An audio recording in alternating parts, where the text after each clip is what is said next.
Supreme কোর্টে caveat দাখিল 3 মূল মামলাকারী সুপ্রিম কোর্টে যেতে পারে রাজ্য সরকার এবং সুপ্রিম কোর্টে যেতে পারে এসএসসিও। আমরা দেখেছিলাম গতকাল হাইকোর্ট থেকে যে রায় দিয়েছিল 26,000 জনের চাকরি বাতিল হয়েছিল প্রায়, আর সুপ্রিম কোর্টে ক্যাভিয়েট 3 মূল মামলাকারীর চাকরি বাতিল প্রায় 26,000-এর। সুপ্রিম কোর্টে যেতে পারে রাজ্য সরকার, সুপ্রিম কোর্টে যেতে পারে এসএসসিও।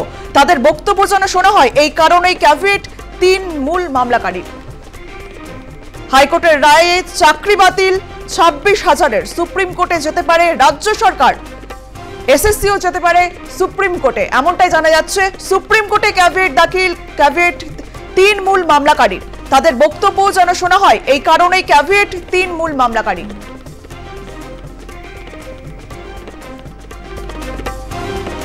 গতকাল হাইকোর্টের রায়ে চাকরি বাতিল প্রায় 26,000-এর। সুপ্রিম কোর্টে যেতে পারে রাজ্য সরকার, সুপ্রিম কোর্টে যেতে পারে এসএসসিও, তাদের বক্তব্য যেন শোনা হয়, এই কারণেই ক্যাভিয়েট 3 মূল মামলাকারী। সুপ্রিম কোর্টে ক্যাভিয়েট দাখিল 3 মূল মামলাকারী। হাইকোর্টের রায়ে চাকরি বাতিল প্রায় 26,000-এর। সুপ্রিম কোর্টে যেতে পারে রাজ্য সরকার এবং এসএসসিও, তাদের বক্তব্য যেন শোনা হয়, এই কারণেই ক্যাভিয়েট 3 মূল মামলাকারী।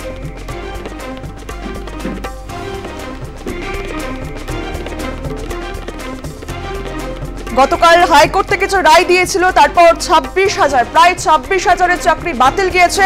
সুপ্রিম কোর্টে ক্যাভিয়েট দাখিল 3 মূল মামলাকারী। সুপ্রিম কোর্টে যেতে পারে রাজ্য সরকার এবং এসএসসিও, তাদের বক্তব্য যেন শোনা হয়, এই কারণেই ক্যাভিয়েট 3 মূল মামলাকারী।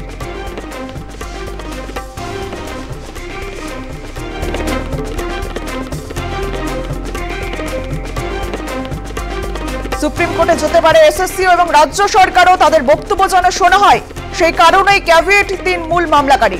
সুপ্রিম কোর্টে ক্যাভিয়েট দাখিল 3 মূল মামলাকারীর। হাইকোর্টের রায়ে চাকরি বাতিল প্রায় 26,000-এর। গতকাল আমরা দেখেছিলাম হাইকোর্ট যে রায় দিয়েছিল, সেই রায়ে প্রায় 26,000-এর চাকরি বাতিল। এবার সুপ্রিম কোর্টে ক্যাভিয়েট 3 মূল মামলাকারী।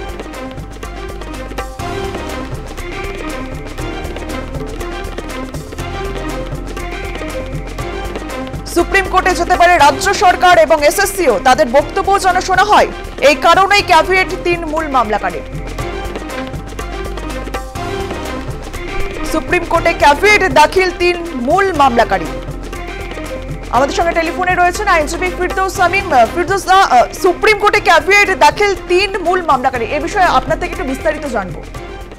হ্যাঁ, দেখুন, শ্বেতাবুদ্দিন, লক্ষ্মী টঙ্গার, কবিতা যারা এই মামলায় ছিলেন, তারা এই ক্যাভিয়েট দাখিল করেছেন এই কারণে, যাতে যদি কেউ এসএলপি প্রেফার করেন বা কোনো প্রসিডিং প্রেফার করেন, তাহলে যাতে তারা ইনফর্মড হন এবং যাতে আমরা সেটা ডিফেন্ড করতে পারি, যাতে এই মামলায় পার্টিসিপেট করতে পারি এবং যে রায় সেটা ঐতিহাসিক রায়, সেই রায়ই থাকবে। সেই জন্য আমরা ক্যাভিয়েট দাখিল করে রেখেছি এবং পিটিশনার যারা ছিলেন তারা নিশ্চিতভাবেই যারা চান এই ঐতিহাসিক রায়, যেটা কলকাতা উচ্চ ন্যায়ালয় দিয়েছে মহামান্য বিচারপতি দেবাংশু বসাক এবং মহামান্য বিচারপতি মোহাম্মদ সাফারুদ্দিনের বেঞ্চ, সেই ঐতিহাসিক রায় যাতে একই থাকে এবং যা যা নির্দেশ আছে সেই নির্দেশগুলো বহাল থাকে।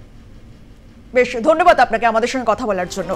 সুপ্রিম কোর্টের ক্যাভিয়েট দাখিল 3 মূল মামলাকারীর। হাইকোর্টের রায়ে চাকরি বাতিল প্রায় 26,000-এর। সুপ্রিম কোর্টে যেতে পারে রাজ্য সরকার ও এসএসসিও, তাদের বক্তব্য যেন শোনা হয়, সেই কারণে ক্যাভিয়েট 3 মূল মামলাকারী।